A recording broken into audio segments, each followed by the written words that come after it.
1812. Campagne et retraite de Russie. Grande histoire et faits divers par Sylvie Benito et Joël Gosset. C'est donc notre deuxième épisode.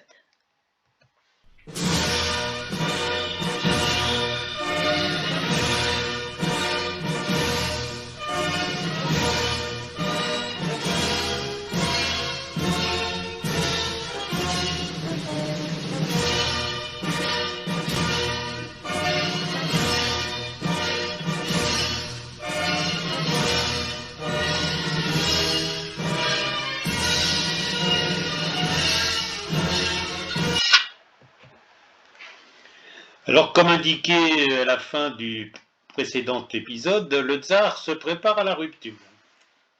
Hélas, sur l'écran, on voit le beau portrait d'un homme à qui il fut habituel d'avoir, à propos de toute chose, deux façons de penser. Et devant un homme si difficile à cerner, Napoléon hésite, il n'a pas confirmation de la rupture, mais il s'en doute, et il va faire ordonner la fabrication d'armements à titre préventif, dit-il. Qui dit prévention dit espionnage. Les barbouzes sont là. Pour Napoléon, c'est Louis Bignon, envoyé comme résident à Varsovie. Les Russes ne sont pas en reste, et l'histoire de l'agent double Alexandre Tchernitchev, qui se sert du paillasson du concierge comme d'une boîte à lettres, y laissant les papiers de ses trahisons dessous, est croquignolette. On l'appelait de ce fait le postillon. Alors la voie est malheureusement tracée, mais on piétine encore. Les derniers pourparlers engagés au printemps 1812 n'en vont rien donner du tout.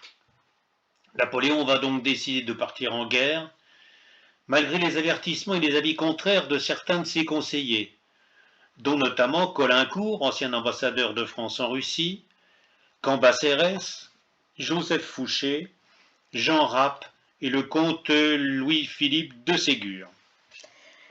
Drôle de personnage que Cambacérès. Prince et duc de Parme, quand même. Homosexuel notoire. On l'appelle Tanturlurette.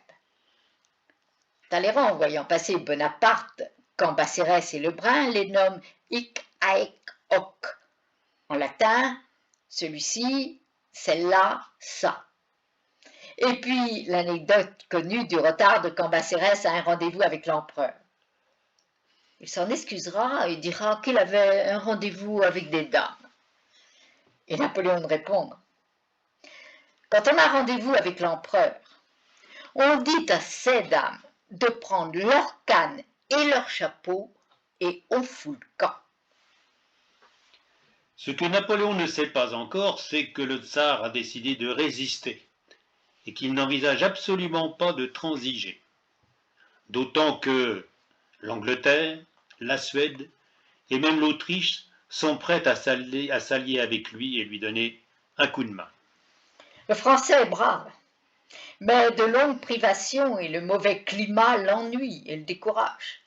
Ce climat, notre hiver, fera la guerre pour nous. C'est ce qu'il écrit.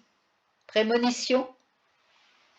Le plus opposé à la guerre dans le camp français restera Caulaincourt. Caulaincourt. Ce n'est pas n'importe qui. Ses ancêtres avaient fréquenté Versailles. C'était un homme à femme, aux nombreuses passions, quelquefois tumultueuses. Mais en 1805, il tombe follement amoureux d'Adrienne Louise de Castenel, dame du palais de Joséphine. Pour elle, il refusera en 1807 l'ambassade de Saint-Pétersbourg. Mais Napoléon imposera toujours son veto à l'idée de mariage. Il n'autorisera les deux amants à convoler en justes noces que le 24 mai 1814. Je ne sais pas si l'état d'ambassadeur est directement lié à une certaine effervescence sexuelle. Mais de son côté, Kourakine, l'ambassadeur du tsar à Paris, célibataire endurci, mais au sacré tempérament, revendique, lui, fièrement, pas moins de 70 bâtards. Bien, quittons la guerre en dentelle et pour la vraie guerre et allons voir un peu les forces en présence. Alors d'abord la Grande Armée. Elle va être formée de 3 masses principales qui représentent environ 400 000 hommes, et peut-être plus selon certains auteurs. Elle se déploie sur un front de 200 km environ, rendez-vous compte. Eh oui, ben ça ressemble à un exode. Et les Allemands se plaisaient à dire « Voilà les Français qui désertent le pays ». Alors, vous voyez sur l'écran le détail du déploiement. Je vais de plus vous faire défiler une galerie de portraits pour que vous puissiez mettre des visages sur quelques-uns des acteurs de la tragédie. Alors, D'avoue.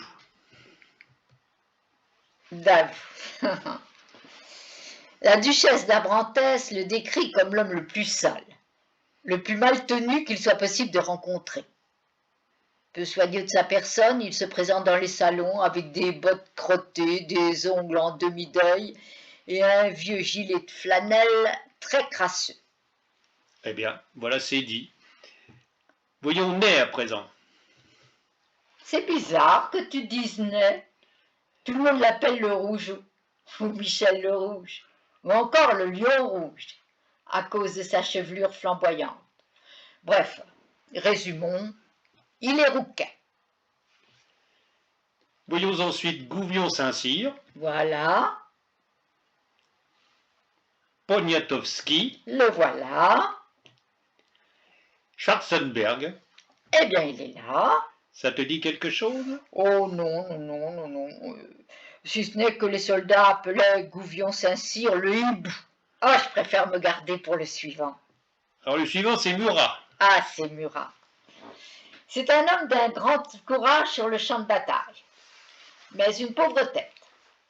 Il n'aime que les intrigants et est toujours leur dupe. Tu n'es pas un peu sévère? Oh, moi non. Mais Napoléon, oui. C'est le genre de confidence qu'il fait à Caulaincourt. Pour ma part, je préfère me pencher sur ce paladin en habit de fête couvert de plumes, de soie et de laurier, comme dit Norvin dans ses mémoires. Il entre sur le champ de bataille comme on entre en scène. C'est un homme de théâtre.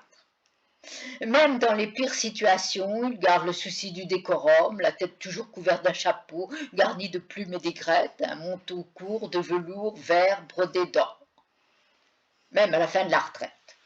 Tiens, alors que les plus fameux généraux n'étaient vêtus que de haillons, lui arrive à Vilna enveloppé dans de grandes et superbes pelisses et coiffé d'un gros bonnet fourré.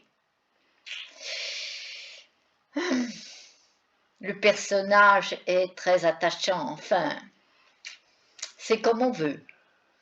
À la fin des batailles, il mène toujours une escarmouche pour se faire céder la plus jolie demeure, avec tout ce qu'il y a dedans, châtelaine comprise. Et si elle est trop moche, la domesticité est nombreuse en Russie. On appelait cela la guerre des châteaux. Alors revenons à la Grande Armée, justement. Elle compte dans ses rangs 20 nationalités européennes, dont des Italiens, des Autrichiens, des Bavarois, des Prussiens, des Polonais, etc., etc., représentant des nations qui sont alors sous domination française. Cette multinationalité ne facilitera pas toujours la cohésion des troupes, surtout dans les moments les plus difficiles. Eh oui, de nombreux soldats qui pensent qu'ils se rendent sur la Baltique, mais pour s'embarquer pour l'Espagne, ou qu'ils vont faire la guerre au roi des Turcs, ou qu'ils vont en Inde pour combattre le commerce anglais. Peut-être, ils croient ce qu'ils peuvent, et en tout cas, il faut les équiper. Alors l'empereur, qui prévoit tout, a fixé le pactage de chaque soldat de la façon suivante. Chacun aura un havresac pesant jusqu'à 30 kg contenant ses vêtements, une couverture, de la nourriture et du tabac, 3 paires de chaussures, 3 chemises, un uniforme bien plié et 10 kg de réserve en farine, en riz et biscuits. Petite précision quant aux chaussures. Ni pied droit, ni pied gauche. Et 3 tailles, petite, moyenne et grande. En langage contemporain, SML. Il va sans dire aussi que pour ce qui est des chemises et de l'uniforme, on n'en porte que des tenues d'été. Seul Caulaincourt aurait voulu que l'on sortît les collections d'hiver. Caulaincourt, un type bien. Il ne manquera qu'une fois de discernement quant au véritable caractère d'Alexandre, mais il était amoureux d'Alexandre. Tu n'exagères pas, sous prétexte de faire de croustillant, ne racontes-tu pas n'importe quoi? Oh, ça c'est sûr. Mais c'est juste pour placer ce que lui avait dit Napoléon en lui tirant l'oreille, ce qui, comme le rapporte le grand ami de l'empereur, Tolstoï, était considéré comme le plus grand honneur et une grâce à la cour de France. Napoléon souriant face à Caulaincourt, vous êtes donc amoureux d'Alexandre? Et Caulaincourt, très noble, d'une vraie noblesse, pas de celle qui n'a pour titre que la savonnette de son père, comme disait Napoléon. Caulaincourt de répondre: non, sire, je suis amoureux de la paix. Alors l'armée, comme tu l'as montré, si bien équipée, est accompagnée d'une multitude de voitures légères et de fourgons. Et chaque bataillon avait 600 chariots pouvant transporter 6000 quintaux de farine, et aussi des chariots transportant des outils, des caissons d'artillerie et d'ambulance, des équipages de ponts et de sièges. Malheureusement, toutes ces provisions ne suffiront pas et la grande armée connaîtra le froid, la maladie et la famine. Pour les besoins personnels de l'empereur et dans des fourgons impériaux, on trouve quand même 3464 bouteilles de vin et de liqueur, 150 kilos de gruyère, 9 gros sacs de café, 230 litres de vinaigre, 36 kilos de chocolat, 267 kilos de gros lard et 50 kilos de moutarde. Le vin, tu n'as pas précisé, rien que du chambertin, vieux de 5 ou 6 ans, que Napoléon coupe avec de l'eau. C'est dommage. On fournit les bouteilles au fur et à mesure de ce qui est bu, même sur les champs de bataille. Pour le troufion de base, on a recours aux cantinières. La plus célèbre, tu sais, c'est Marie Tête de Bois, cantinière des grognards de la garde, s'il vous plaît, pied leste et air mutin, mais d'une laideur absolument effrayante. Toute sa vie, elle va du fusil au tonnelet d'eau de vie. Sa copine, la mère Fromageau, elle, les jours de coups de torchon, rince gratis. Marie Tête de Bois meurt au champ d'honneur à la fin de l'épopée russe. Elle a 50 ans, 17 campagnes derrière elle. Vive la France, furent ses dernières paroles.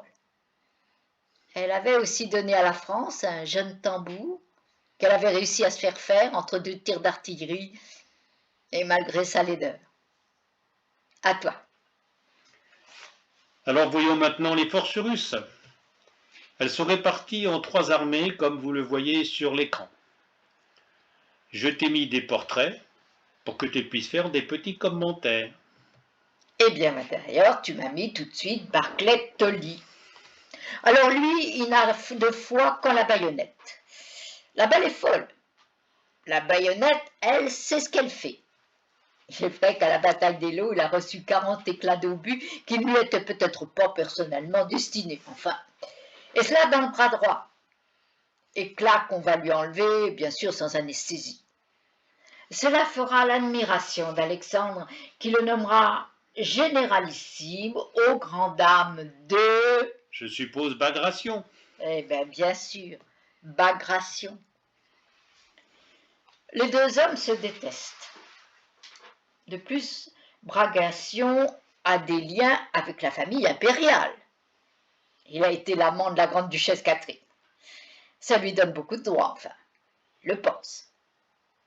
Il n'est pas aimé que des duchesses. Il faut dire que ces hommes l'adorent. Des hommes, imagine, enrôlés pour 15 ans. Il est utile de le rappeler, 15 ans.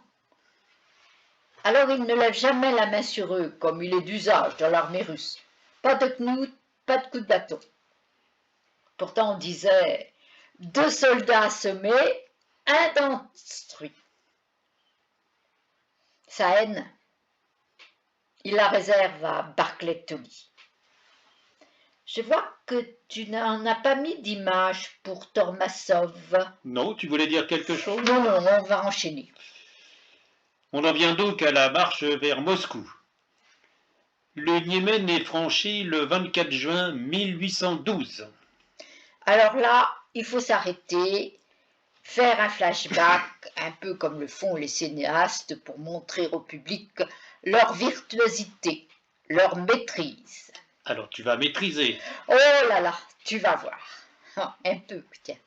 Et je lis les journaux. Le 9 mai 1812, le Moniteur publie. Napoléon quitte Paris pour Dresde. Sa Majesté, l'impératrice, l'accompagne. Elle espère avoir le plaisir de voir son illustre famille.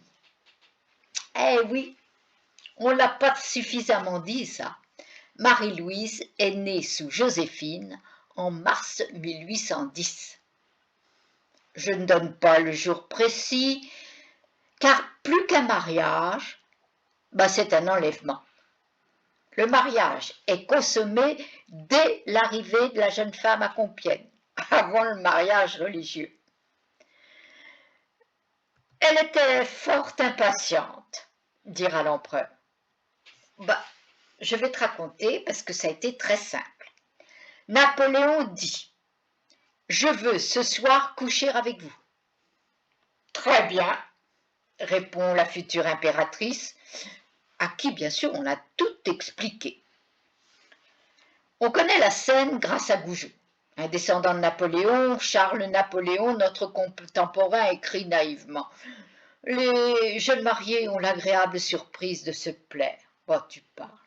Ce qui plaît d'emblée à Marie-Louise, qui a un sacré tempérament, c'est le lit et les calipettes.